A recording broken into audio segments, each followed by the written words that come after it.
following show is a paid program.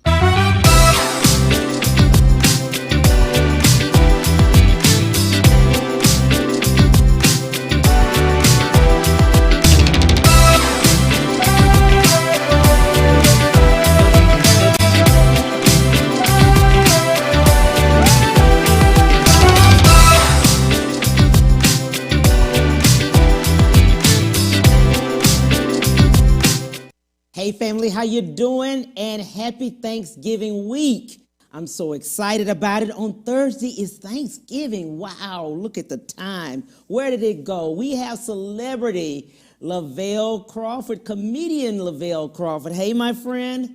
Hey, how you doing, Cam? How you doing? Good to see you again. Man, good to see you. After our conversation the last time, our interview, I had so many people to call, and they said, we want Lavell back. The greatest Man, part thank you. is, the greatest part is you're going to be at the Improv this weekend. Yeah, your prayers have been answered. Let's talk about those dates early. Let's tell them early. Oh yeah. We Friday, Saturday, and Sunday. We right there at the Houston Improv. 2 shows Friday, 2 shows Saturday, and 1 show Sunday, I believe. And we probably gonna add some shows. It's Thanksgiving holiday. People gonna be full on turkey, and I'll make you laugh so you can digest it. Absolutely. So you'll be there the Friday, Saturday, and Sunday, and we're going to be looking for you. So many people have still asked that same question. How did you get started in comedy? Well, it's a simple thing that I loved it just like anybody. Watched it when I was a kid. I used to hear Richard Pryor on them albums, man, and I wonder how he would just tell these great stories. I think that comedians some of the last of the storytellers. You know what I'm saying? Because it's great to read a book, but when you got somebody sitting up there, I remember when I went to a 6th grade camp and this guy was telling us campfire stories, and I thought they was incredible because the stories he was telling impact me more than me reading a book. So a comedian sometimes put a picture in your head, and I just got excited about it. And strange enough that you asked, I just finished my book called the Comedy Survivor Guide to Stand Up, and it's some I used some of my knowledge and put it on a small pamphlet. It's a volume 1. We're gonna have I think I'm gonna have at least 10 series. This one is just called Get Your Butt on Stage, and tell you some techniques you can use to do in comedy, figuring out how the first steps of getting on stage. And then, after that we're gonna come down to the getting work out there in the club and turning in entertainment into the show and business. So basically I'll be doing some seminars and webinars all across the country. And I've been doing it for 30 something years, man. And I stepped on stage the first time at the Funny Bone in St. Louis, and I said, Lord, and it had to be God. It ain't me. It's God the one God took it. He said, if I get one laugh, I'm gonna do it as a career. And thank you, Jesus. I'm still here and making a name for myself. I mean, it was, it ain't always been easy. I mean, I got booed, walked into some shows where it was empty as hell in there. It was me and the waitress. One time, a couple of times I thought I was gonna sell out. He said, "Oh, I'm coming." I walked in there. Had to work. I had to work in the place. Had to clean up. Had to put the picture of the other comedian up on the wall. I'm crying. They had to take the French fry grease out of the thing. I had to work part-time just to get my money. So That is too I funny. broke down cars, and I mean, I went through it. But you know what? I earned everything I got. I mean, we talk about your Kevin Hart's, your Dave Chappelle, but them, you believe it or not, a lot of those guys was right with me, and I'm steady in my course. I'm still blessed. I'm still working.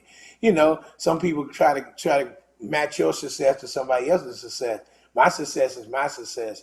I don't have to answer to nobody but the Lord above, and God has blessed me. My family is taken care of. I'm making a living telling these jokes, and that's one thing that I write in this book.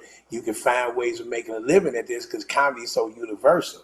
It's a blessing to be able to, work it. You can turn comedy into anything.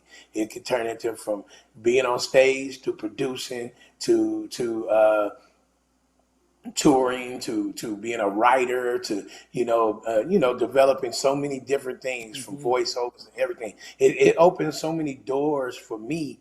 It is like if you get into it and you believe into it, not worry about the money up front, because that's where we fall off. Oh, Right. I got 10,000 followers. I got 1 million followers. I mean, that don't matter, because Right. if the followers don't turn into dollars, and then if you don't get on that stage and give them their money's worth, you're not doing anything. So you want to hone your craft, hone your talent, and it'll pay off for you. And keep God first if you believe in God, like I Absolutely. do.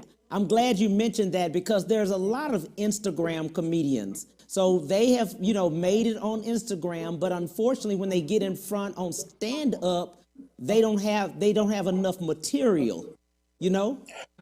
Well, I think that they're not really, let's say, Instagram comedians. What they are is personalities. Yes. It's some comedians that use Instagram to build their brand. That's a difference. You got Instagram personalities, and then you got comedians that use Instagram Right. and Facebook and stuff to build their brand. It's a few cats like Ryan Davis, who's a funny comedian. He was a comedian before. You could tell how he does it. You can see like young brother DC Young Fire. He changed. He used that part, but he had a funny character. But he also get on stage and he holds it on. Some people Right. naturally know how to get it. He worked at it and he didn't play with it. Then you got some that use it as their push, and then you watch them on stage and they don't deliver. Is because they're a personality. They got their fan base, and if they fan base come, they gonna do well, because sometimes your fan base just want to be in the room with you. If Uh-huh. because the people are bringing instant success and becoming, and a lot of people got more personality than they do have chops, more personality than they do have the talent. But they're talented enough to push themselves and reinvent themselves, because that's one thing about comedy. It's a dangerous thing. You get a set material. If you don't know how to rewrite or write and keep coming up with stuff, keep on coming up with ideas, it can be traumatic for you, or whatever. It's just like people think, oh, I can sing, but you got to understand, just because you can hold a note, can you get up in front of that audience? Can you keep on reinventing yourself, change your look? Because in Hollywood, they put so much pressure on you, trying to tell you what you can and can't do. And me being a comedian, I learned that I've always been my boss. I always find my way, and I do the challenges that makes me better. I don't sit up here and worry about nobody telling you don't look the look. You don't look. One good thing about being a comedian, everybody has a look. Now, when I became an actor, they tried to, when I lost all my weight, they brought me back to Better Call Saul, the spinoff series. It was so funny. They gave me a clip. They had already filmed some of my part, but then they thought we need to put him in a fat suit. So they thought they was gonna throw me in a fat suit because I had lost too much weight, and it was funny that they couldn't do that. But that's how different games is. But as long as you keep your mind on your goal, and especially being a comedian, see, if you're a personality, you gonna get on that stage and you don't know how to deliver, because every audience is different. And a comedian, you got to work at this. You got to hone your craft, just like my acting chop. I listen, I study, and I go up and I do it many places as I can. Sometimes, man, it gets arduous. It gets scary. I get tired. I've been on the road. I just got home yesterday, blessed to be able to still be working through this Right. pandemic. You know, so so able to get out here and still make people laugh, and still creating new material, still finding ways to enhance old material, making it where people just love it. Because once you get that funny, like I've been blessed to be so gracious and talented with God delivering me and taking me to those different levels, is that my jokes that I've done in the past, people want to hear again and Right. again. And that's a powerful thing, that you able to have a joke. Because a lot of times, oh, we already heard that. Oh, I don't want to hear that no more. But man, I got people, man, do that one joke again. I love it. And it's a blessing And it's also a lesson because it's like when you make something so good, you don't have to change it. But me, I'm always creating. I would never get comfortable. That's one thing you can't do, Cam. Is Yeah. and I think a lot of these things, you know, and the good thing about these Instagram comments, and see, and another reason why these comments, you say Instagram comments, because see, a lot of these comedy clubs book internet sensation because he sells tickets. They're just trying to fill up the room. Right. And a lot of times, see, I'm blessed to be able to fill the room being funny and talented, plus also have a following. There you But go. some people, they have their mind and their thought is, well, he got 1,000,000 followers, they'll sell out the room. But then the people go, you know, oh, he was funny on the internet. They don't know. They edit that down to 30 seconds. And, Right. you know, thinking, oh man, he gonna be hilarious. He get up there. It's not the same. It's not He the didn't same. edit it. He didn't took all the unfunny out of it. And left, you know what I'm saying? And he can't pull it off. And after a while you go, wow. And that's that one trick pony effect. Right. And that's it. Gonna be in volume 2, that one trick pony, and you don't never want to be a one trick pony, because if all you got is one trick, after a while they ain't gonna want to ride that pony no more. They're gonna move on. Absolutely. Now, if you can find ways of metamorphosizing that pony, it's people that. But that's why I look at my man Cat Williams, very funny man. Yes. But he wasn't a one trick pony. He used what people familiarized themselves with, which was the pimp, you know, Money Mike. But he also brought Money Mike into a point where he started talking about so many things in all those sets. You watch him, he's very intelligent. And he learns how to use that for, like, I use my weights. I use my weight, but then I start talking about stuff that ain't got nothing to do with weight.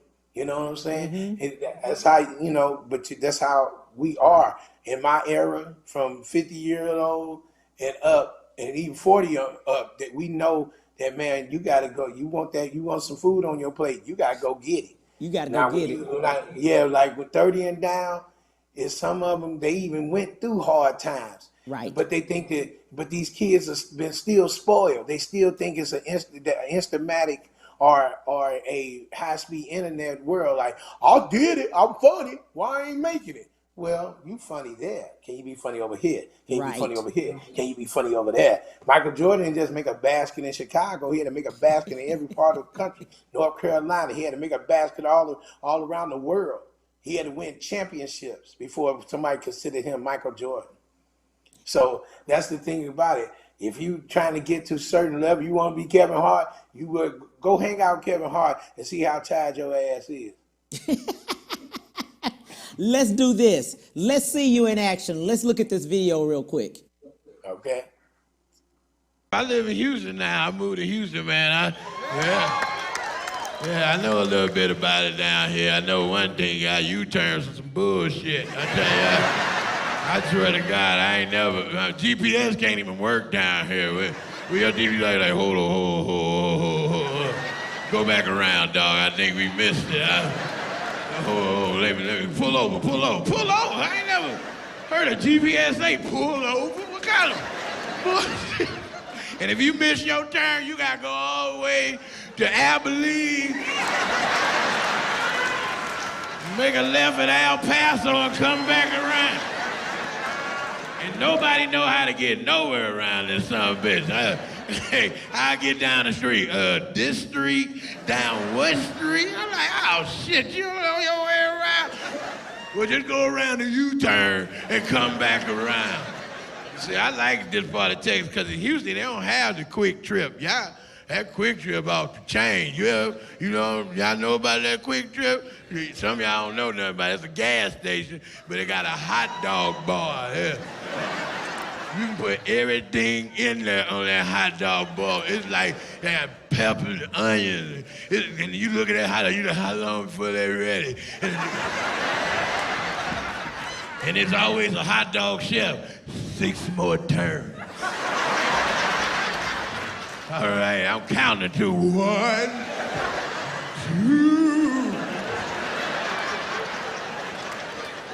I forgot I got some gas. Oh shit, give me 5 on 10. I forgot about that damn gas.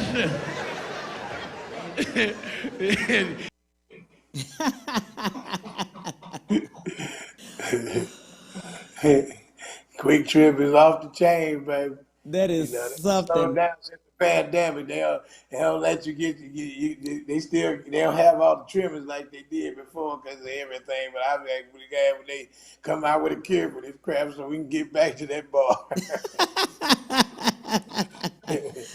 Oh, I'm so glad that you did. You're going to be doing, you were talking about your book about survival, about the comedy survival that you guide to stand up comics.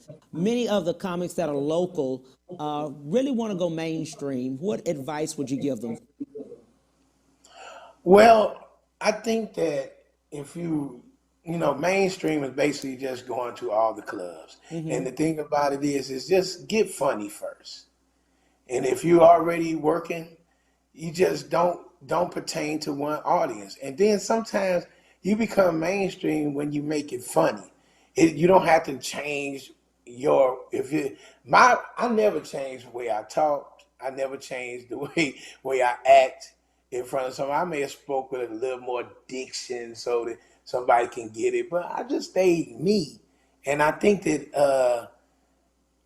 that comes down to because if funny's funny, I don't care. I mean, you think about mainstream. I mean, think about your rap stars. I mean, you got cats like Snoop Dogg and Lil Uzi Vert and all these little rappers who you can't even like the what's them guys the Mingo. I can't understand what they saying, but you go to their audience and they mainstream like a something. Yeah, on the crock pot with on the crock pot and everybody, white, Mexican, everybody. I mean, I think what it comes down to, it don't matter if you're funny. Funny is universal. It don't matter. Funny is universal. I think that when you start worrying about it, because when you get into the mainstream clubs, you're gonna learn what's funny and what not. Something to work at this club ain't gonna work at this club. What I mean, but that's why you don't localize yourself.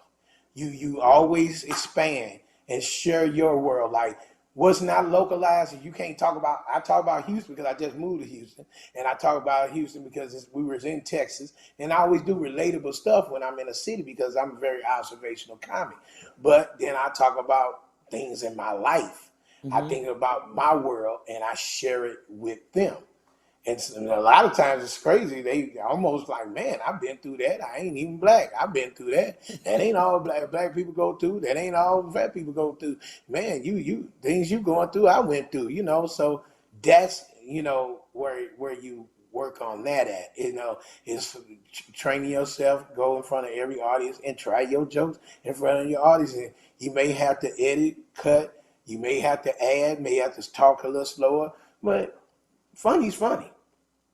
Absolutely. The other thing that I love about you is that your authenticity and what you're talking about, you know about. Sometimes you have comics that may not know about it, and then somebody will say, well, that's not right. But everything Right. you talk about, you know about yourself, Uh, as well as, family and other things. of course, I will never, ever step into a realm where I don't know something. I remember one time I did do a joke, and sometimes you got, you, people come to comedy shows. You got everybody know the comedy show, and then you got that one. I Yeah. don't even want to call him a bozo. I just call him somebody who they walk in there with their heart on their sleeve. They don't realize that Yeah. you're at a comedy show. Comedians gonna talk about whatever the hell they want to talk about. You had the right to not laugh. You had the right to leave. You had the right to do whatever. But you can't come up to that comedian and go, I was going through that, and and because a comedian's got to be dangerous because basically the thing is, and in this day and age, they're really this whole so-called cancel culture is just like all these people. They didn't weaken folks to a point where it's okay to fail. It's okay to not fight. And that's a lie. They're making you think about now how we as people now are just accepting what they're telling us. We're not questioning it. Me and you had a discussion off the interview about things that and I don't try to start nothing. I have no I have no, I'm not going to be your Messiah. I'm not going to be your Al Sharpton. I'm not going to sit up here and get, but in my world, I'm going to do what I have to do. And for my family's benefit and for my child's benefit, he going to know how to handle himself in the streets.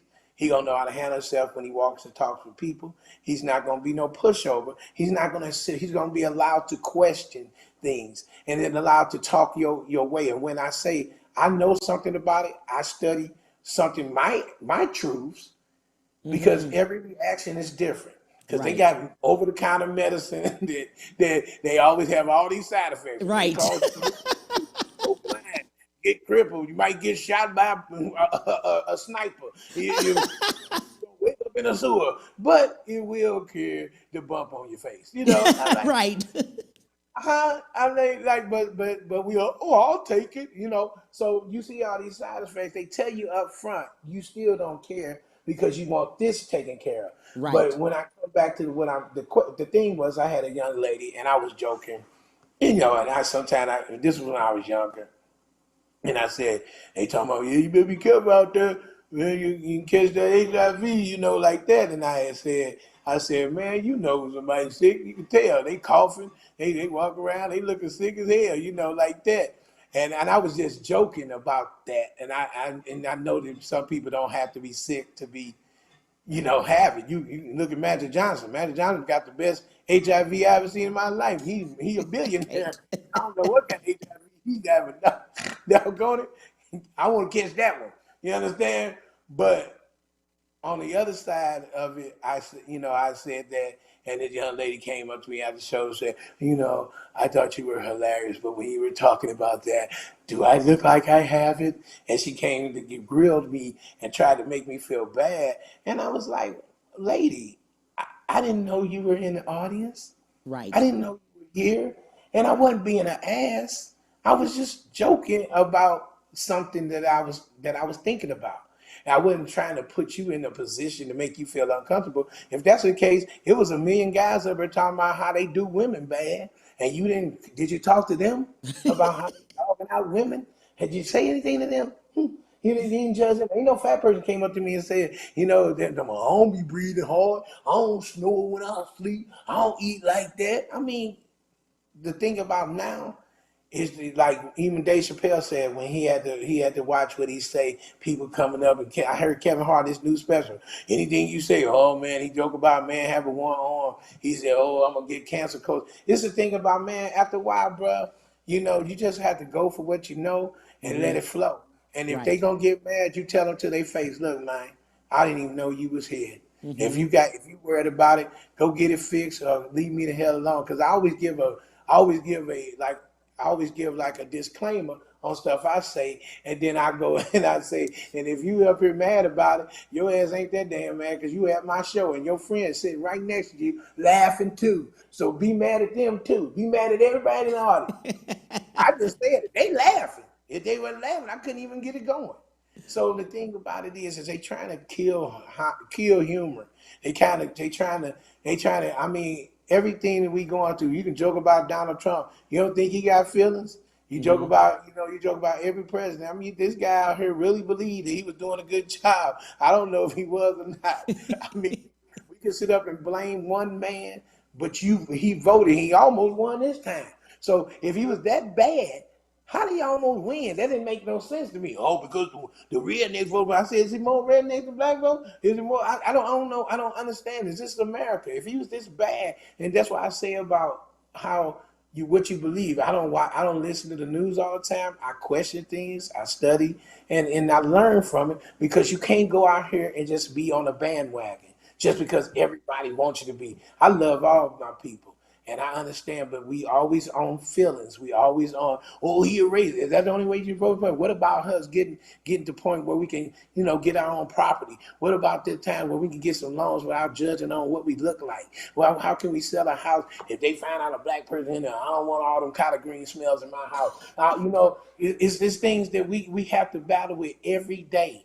That we don't even ask a question about. But then we don't that's why I go to God, because he the one know my problem. He the one that answers all my questions. He the one to take care of me, because I would never rely on no man or woman to do anything for me.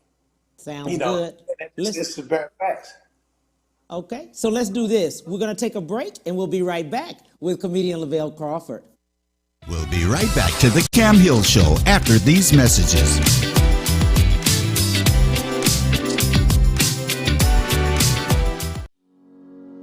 Ron Carter Cadillac, Houston's only Cadillac to your door dealer, delivers test drives to your home or office, like the new 2020 XT4 Luxury Collection, only $299 a month. The new 2020 XT5 Premium Luxury Collection, $399 a month. Or the first ever 2020 XT6 Premium Luxury Collection, just $499 a month. All for 39 months lease with just $1 down. Or purchase and choose 0% APR for 60 months plus $2,000 bonus cash with no payments until March 2021. Visit RonCarterCadillac.com.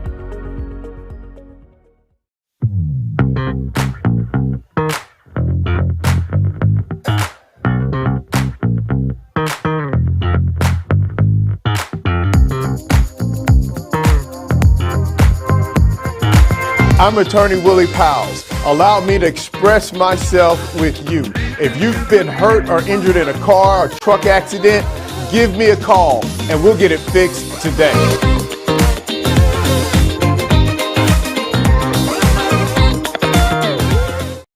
When it comes to protecting yourself and your partners, all the information out there can be overwhelming. Visit our website. We are a free and confidential service striving to help you stay informed and stay notified. We are committed to a healthy Houston.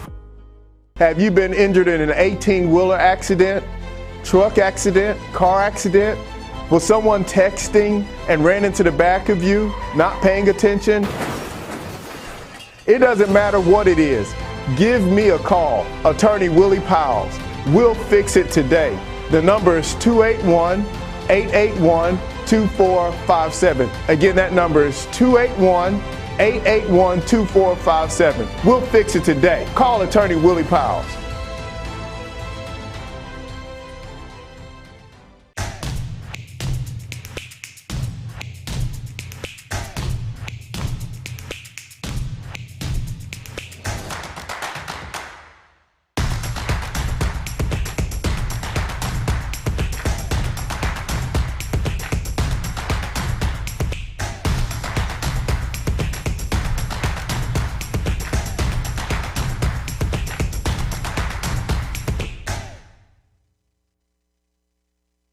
And now back to the Cam Hill Show.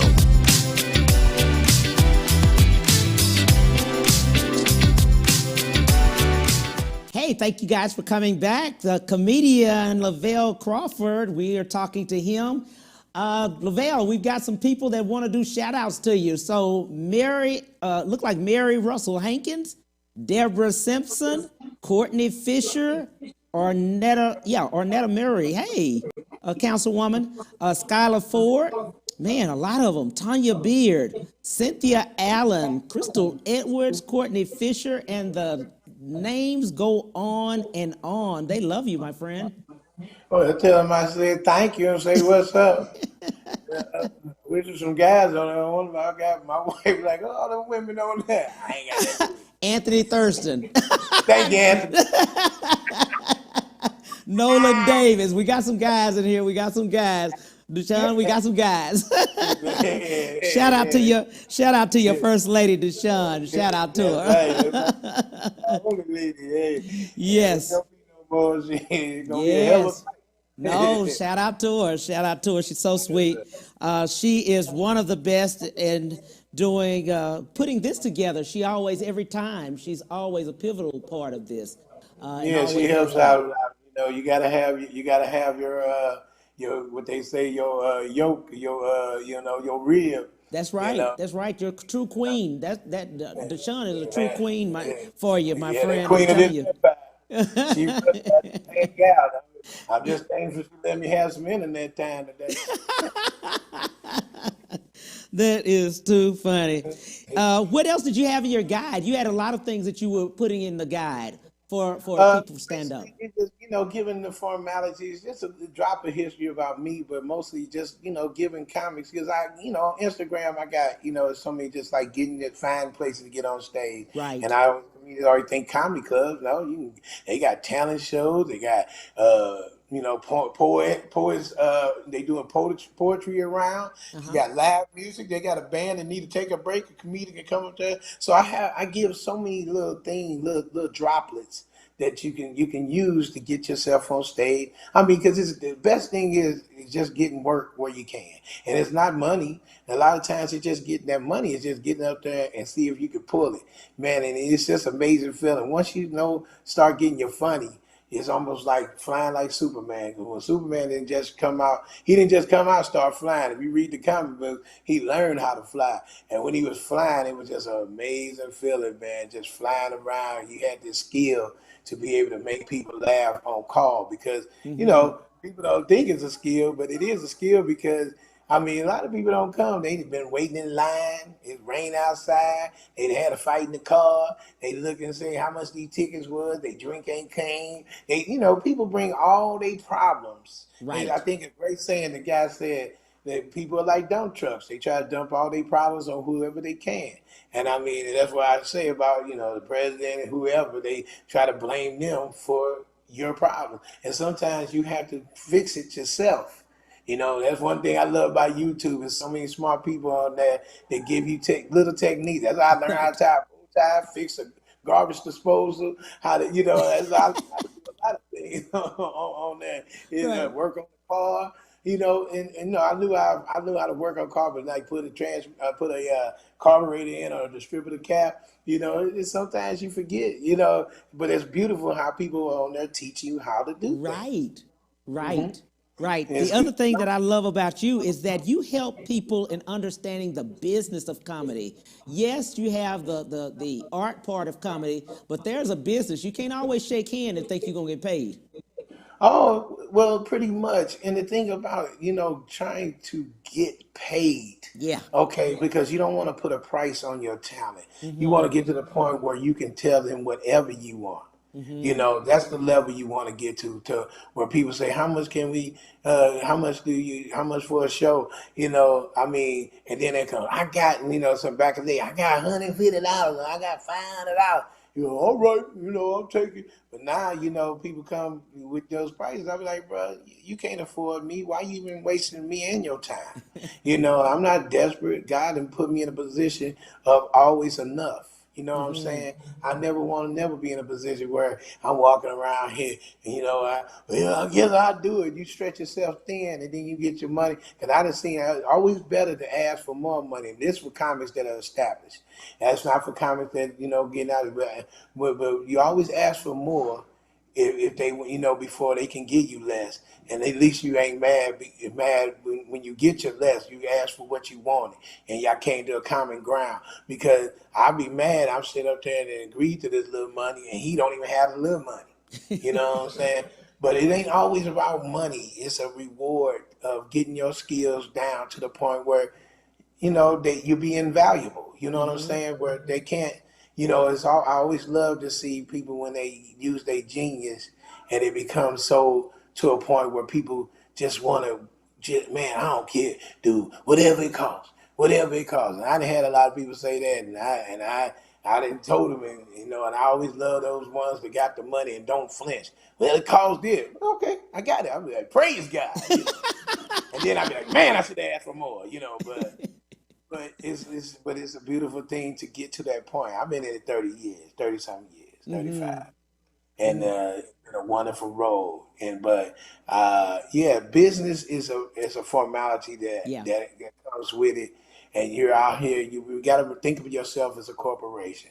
Once you get to a level, once you build your brand to a point, you have to understand your corporation. Yeah, I have agents and stuff, but I talk to agents like they're working for me. I'm not working for an agent because I can book myself all over the world and not have to have somebody answer the call. It's just that putting it all together. Like I have my wife handle something. I got a team because sometimes I'm going to forget. Sometimes I'm be like, man, I ain't doing that today. But, because I didn't get a hold of it. Like me and you were talking on the phone. Right. You could hear, I can hear you, but I don't think you can hear me. And I was like, damn, you hear what time is the interview? He's like, yeah, just send me the email and I get back to you. He on another conversation. But that's where I live at my house. It gets horrible reception. So it's not like you can hear me. I can't hear you. So, But I mean, my wife had already got the information, so she shot it to me, and and I was able to get it done because I always want people to know that I'm accessible, and that's Right. another thing about being in the business. It's accessibility, and especially like for interviews, because right now this the era we in Right. Zooms. In interviews, podcasts, they are powerful, powerful, powerful means of getting your word out there, getting your information out there. I mean, podcasts are being part of radio stations now. They're putting them in. I think Joe Rogan just got $90 million for it on Spotify. I'm like, man, Yes. I gotta get my podcast up, baby. I gotta get it going. I only got 5 episodes, boy. What you gotta get to get 90 million? But it's a beautiful thing, man. Just being able to be creative and stick to itiveness Right. is a thing. And I don't know if that's a word, but I believe it is in some way. Is stick to itiveness. You have to be very, very tenacious to step into this realm. And you have to understand, but you got to keep comedy first. That's the only reason why I got an agent, because you got to keep comedy first, because you got to be funny. Yeah. When it comes down to, you got to worry about, like when I did my last one special, Home for the Holidays, it was kind of tedious because I had to do a lot of stuff myself and I had people helping me, but I'm one of them people like, man, you moving too dang slow. I need this thing done right now. You wasting time. We a week out. This ain't done. The contract ain't done. I said, man, come on, man. This is my hometown. I got to come up and be able to, everything be good, look good, and be right, me get paid, and go up on stage and be funny. And then I got on stage, I was hilarious on Home for the Holidays, but I had on some Gucci shoes, and they ain't for black men feet. So they was biting the hell out of my toes. So I was on stage, I said, they got dragons on them, but the dragons are biting my toe instep, man. I was on stage being funny, and I couldn't stay still. People said, he moving around a lot. I was moving around to keep that blood flowing in his feet. I said, man, I didn't want to be in these like tennis shoes. And I got out of Stacey Adams and all that because they was hurting my feet. And then I get in some Gucci. Gucci ain't all for brothers. You can't wear all Guccis. You got to ask me, are these black Guccis or these Italian Guccis? That's true. That's the truth. That is truly the truth. In doing so, a lot of people, 40 million people are unemployed, and several of them have a dream now. But they're looking, of course, at everything else, their life and things like that, and want to fulfill their dream. What would you tell them? Well, some 40 million unemployed. Some of them, I want to know what percentage is unemployed because they got smart with their supervisor and they got fired. Right. Didn't show up on work on time. Cause I got a cousin got fired and she was working from home. I was like, how the hell you give him How'd you an get hour? fired? You was late at home.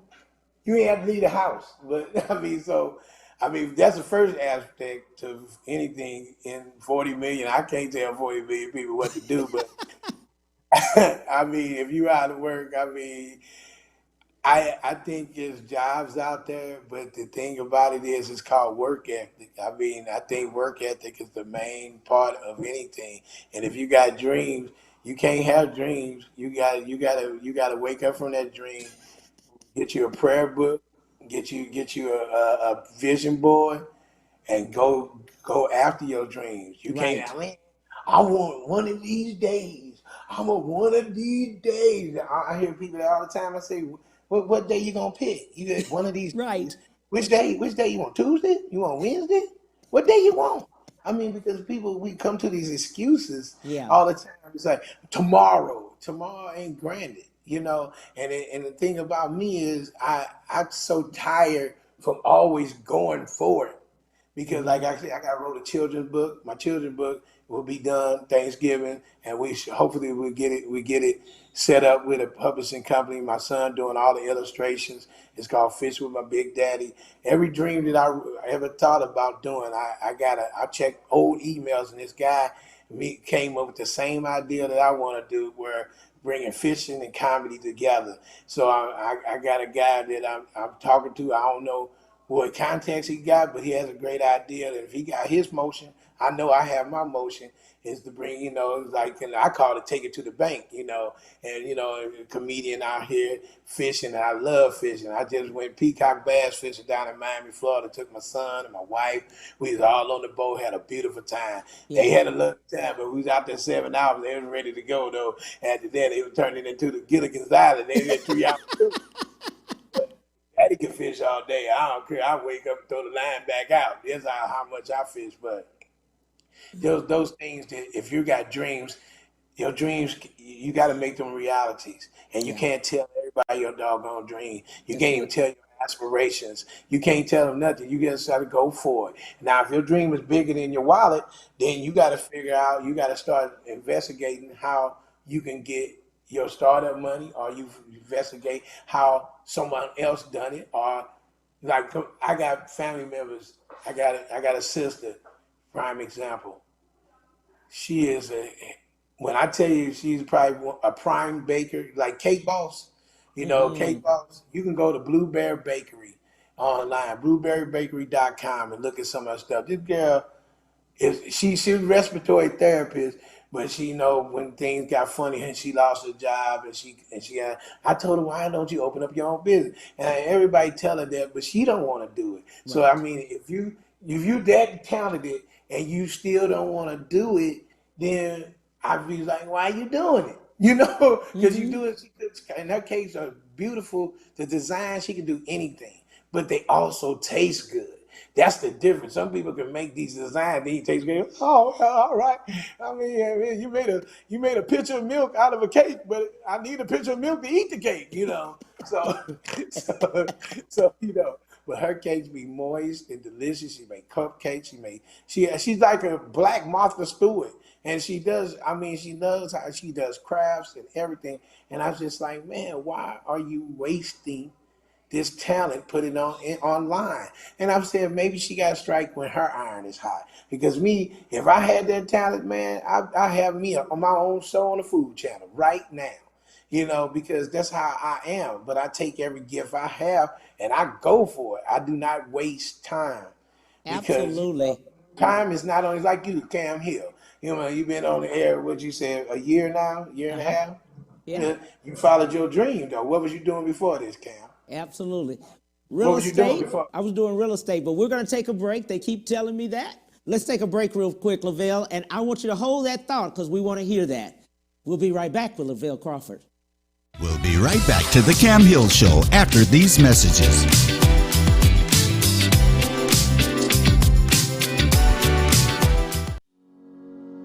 Ron Carter Cadillac, Houston's only Cadillac to your door dealer, delivers test drives to your home or office, like the new 2020 XT4 Luxury Collection, only $299 a month, the new 2020 XT5 Premium Luxury Collection, $399 a month, or the first ever 2020 XT6 Premium Luxury Collection, just $499 a month, all for 39 months lease with just $1 down, or purchase and choose 0% APR for 60 months plus $2,000 bonus cash with no payments until March 2021. Visit RonCarterCadillac.com.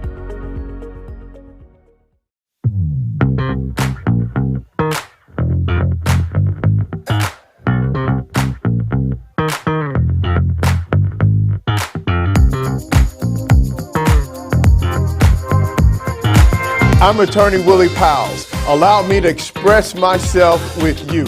If you've been hurt or injured in a car or truck accident, give me a call and we'll get it fixed today.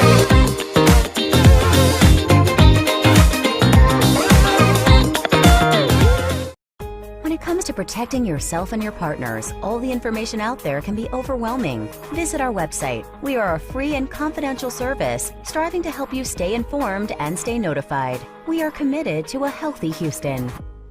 Have you been injured in an 18-wheeler accident, truck accident, car accident? Was someone texting and ran into the back of you, not paying attention? It doesn't matter what it is. Give me a call, attorney Willie Powles. We'll fix it today. The number is 281-881-2457. Again, that number is 281-881-2457. We'll fix it today. Call attorney Willie Powles.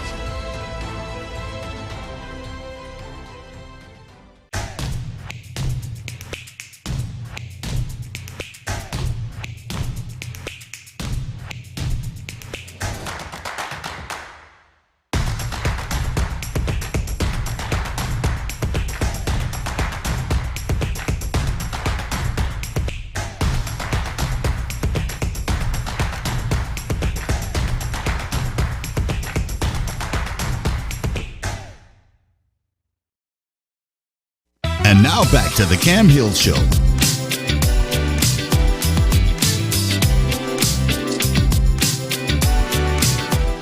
Hey, we are back with celebrity comedian Lavell Crawford. Lavell, you asked me that question. I've been in real estate over 20 plus years. Okay. I mean, but think about that. And you in a great place, Houston, Texas, boy. Because I mean, boy, I've been Pac-Maning on some real estate myself. Praise God, trying to get some more. Absolutely.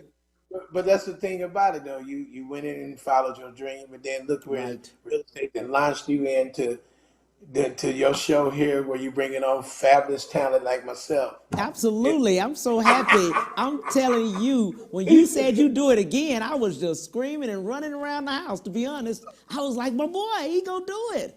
Man, first of all, man, it's an honor.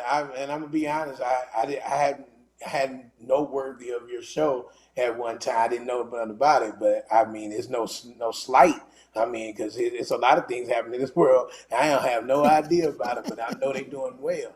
And that's the thing about it, though. You followed your dream. I'm sure you had brick walls and dream killers, and I see it. Cam, you see Cam on, Yeah, I remember when I first started out, I had family members telling me, my uncle, oh, you gonna get out there and people get on drugs and you gonna break your heart. You ain't. I said, man. When's the last time you did comedy? Right. I mean, you just kill my dream like that, and so it's the thing about when you, like, that's why I say about dream stealers and, dream killers, you can't share your stuff with someone that's already shooting at you, okay? Right. They're shooting you down, they giving you every knock door. And then be people who love you thinking they're helping you by crapping on you. What you need to do is go down there and get you a job at Budweiser. What you need to do with some benefits. Man, me and my jiu-jitsu, I train jiu-jitsu. If you ever got somebody that's interested in learning jiu-jitsu, martial arts, and self-defense, Katana Academy on Old Spring Road, my man Kelvin Carter. He's a very great brother. He's a brother too, and he's teaching everybody, whoever want to come in, children, women, adults, everybody, whoever want to come in, men, everybody. And we always talk about God, and we talk about stepping out on faith. And the thing about it, he said, man, he had so many family members telling him, oh, you need to go get your job at Home Depot. You sitting around always trying these business, they don't do well. I said, but you talk to any billionaire. Right. From Warren Buffett to Bill Gates to any of them, I'm sure they got so many failures under their belt, but they sitting on top of success now. And the thing about it is, you think everything you do right away supposed to go well? No, it don't. But if you don't try, you'll never know. Right. And then the thing about it, the dangerous thing is have success up front. Because you can't, you haven't seen the downfall. So some people have success be skyrocket out here, but then they run out of fuel. They don't know. They don't know how to land now. They don't know how to land right. They crash land, and then they don't know how to fix the rocket. Now they sit around trapped because they didn't do nothing else to get themselves to get back in that rocket and get back up there. You understand what I'm saying? It's sometimes it's just like it's a beautiful thing to learn how to swim. It's also a great thing to know how to float. It's a great thing to know how to float too, because if you float, when you get done swimming, you're gonna get tired. So right. You can get back to swimming. Right. And then you can't always be on a ride with everybody else. Yeah. Everybody ain't your dream. Yeah. Everybody idea is not your idea. I mean, man, that's what they want to do. And when people go, and then you ever be around and I like being around successful people, but I don't ever be around successful people that make you feel bad because you're not where they are. Right. Be me, I'm always supporting. I'm always my best to give you. If I can help you, hey man, you might want to, but I mean, you do it the way you want to do it. Because even with my child, I'm like, okay. You want to open that pickle jar? Open it then. I'm not going to get in your way of opening that pickle jar. But I ain't going to get in your way of you riding that bike. You're going to fall, skin your knee up. Right. You might even tip a tooth. I didn't do that. But you're going to get back up and you're going to ride that bike if you really want it. Hell, I drowned. I drowned before trying to swim. They had to call paramedics, revive me and everything. You know what I did? Jump right back in the damn water. Because it's something I loved. It's something I wanted to do. And the thing about it was, I mean, where I was cut, I never let nobody tell me what I want to do. People ask me about my weight loss. I said I never thought I was big in the first place. That's why I never thought I weighed 500 pounds. I swear I didn't. I walked around. I don't know what y'all calling fat. Ain't nothing fat on me but this body. I never thought I was fat. I just, I thought I was just healthy, thick, You big boned. You a big boned? Like big bone. I said, I ain't fat. I'm all bristle. I said, I'm all bristle. I ain't got no fat on me, player. But I always thought that way. So when you emulate what you are, that's what you become. You think about a seed. A seed never knows it's a seed. You plant that seed. That seed said, well, I'm a seed now. I'm underground. But I'm tired of being underground. I'm going to burst into this root and turn into this plant, turn into this flower, or turn into a tree. And it's amazing thing about being a tree. A tree got a long way to go. A plant going to turn into a flower, and that's it. But a tree branches off and turns into something so big and mighty where it's stopping wind, giving shade, bearing fruit. So I'd rather be a tree than a plant. I said, and my whole thing is, with that plant, you can cut it off and it'll grow again. But that tree, it's there forever. It's shining. It's being homes to animals, everything. And if you chop it down, it turn into a house. It turn into a chair.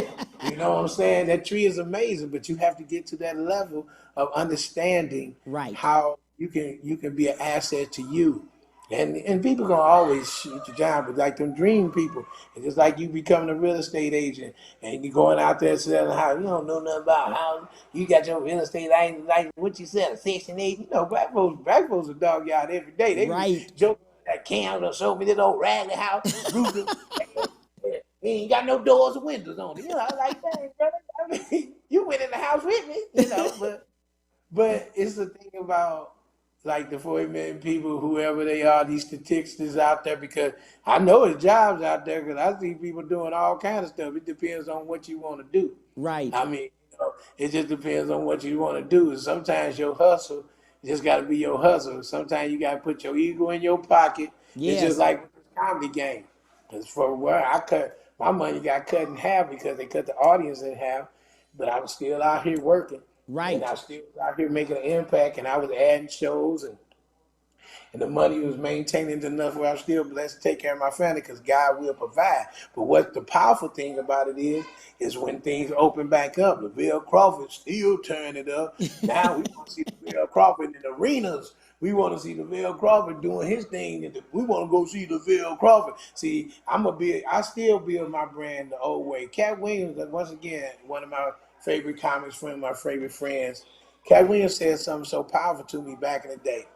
Now, I was a headliner before him, but he blew up for Money Mike, and then when I see him and all that stuff, and then I seen him later on, he had, like they said, one of his people was in the grocery store I was in when we was living in L.A. Mm-hmm. He said, "Oh, Cat outside, man, how you doing, man? Cat waiting by the car." I said, "Oh, straight, let me go holler at him."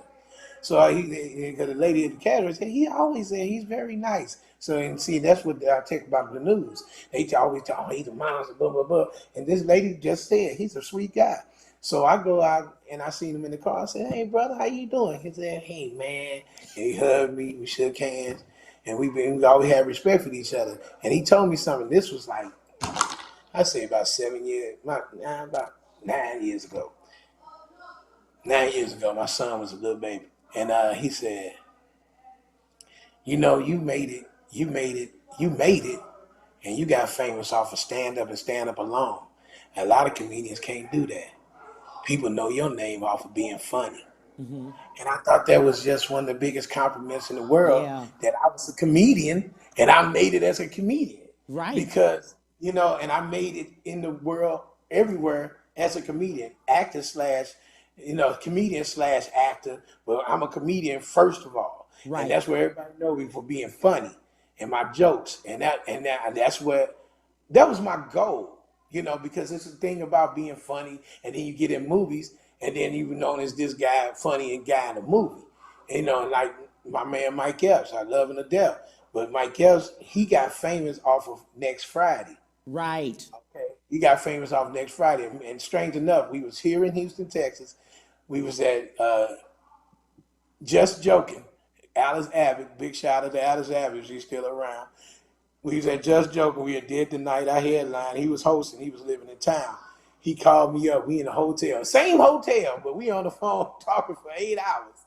Me and him on the phone. Mike was just up, and we just talking. He said, "LV, it's about to go down. I'm scared, LV." I said, "Let's pray, man. Let's pray about it, brother. You gonna be all right. LV ain't gonna forget you, dog. I'm gonna put you on." I said, "Man, don't worry about me. Worry about you. We'll meet again, when you get there." And then when he told me, "Yeah, Ice Cube want me to get down with him," and boom, boom, boom, what you think? I said, "Man, do that. And this is a true story. And he may have remembered, he may not remember, but we see each other on the road. We've been doing tours together. He know every time I tell him that, he always said. And then I got out on tour with him for a minute, and I said, "Whenever you feel uncomfortable, brother," because see, I was a comedian. Right. And he was a comedian, but he was an actor, and they knew him as they did. And then we out on the road, he didn't want to do radio. And I was like, "Dog, you got to get up here and do press." "Oh, man, LV, tell him, man. Man, I got this movie. I don't need that." And see, he got Hollywood, all right? And all the people around him was like, "Oh, you Mike Epps. You just did that Friday. You blew up, man. You blew up." He don't understand. That don't even matter. They know you as Mike. And this was before internet. This was before Instagram and all that. So Facebook. Lavell, buddy, I appreciate it so much. They're cutting me off, but I still want people to know about Houston Improv. Let's tell them about the dates and stuff and the times. Oh, okay, we didn't talk too much. I was telling a good story. No, you're fine. That's a good story. Hey, the 27th through the 29th. I believe that's the date, 27th through the 29th. 29th. Right here, Houston Improv. It's going to be on and popping. Y'all come out Thanksgiving weekend, baby. I'm home. And this is my new home. Been here for about 4 years. And we're going to bring that funny to y'all, man. Guaranteed, player. So get your tickets now. It's going to sell out. Get them now. Get them now. Get them now. What would you like to leave with the viewers? Well, just like I said, don't ever get comfortable. Right. Don't ever get comfortable. Enjoy and stop dreaming. Wake up and start living your dream. That's all I can say. Don't get comfortable. Don't get satisfied with just enough. Get it all. Get it all. Absolutely. So this weekend, let's go see my boy. November the 27th through the 29th, Houston Improv. Friday and Saturday, there's 2 times. And on Sunday, 1 time. They'll probably add something. But go get your tickets now. Get them now. Get them now. I appreciate you so much, buddy, for everything. Tell your queen, Deshaun, what's up? We got to get a 2-hour show, Cam, so we can talk. We got to get a 2-hour show, bro. We need another show. Love you so much, buddy. Appreciate you. I'm coming out to see you this weekend, too. I'll try to get there by Friday. See you then. Don't fake the funk. You better show up. I know you're going to find me. Talk to you soon. Thank you. Tell Deshaun, what's up? Love her to death. Take care. Bye-bye. Most definitely. Bye-bye. Hey, guys. Okay, so Thanksgiving week. This is a whole week. Wednesday, Thursday, Friday. Look at us, 12:30 to 1:30 Central Standard Time. See you. Bye.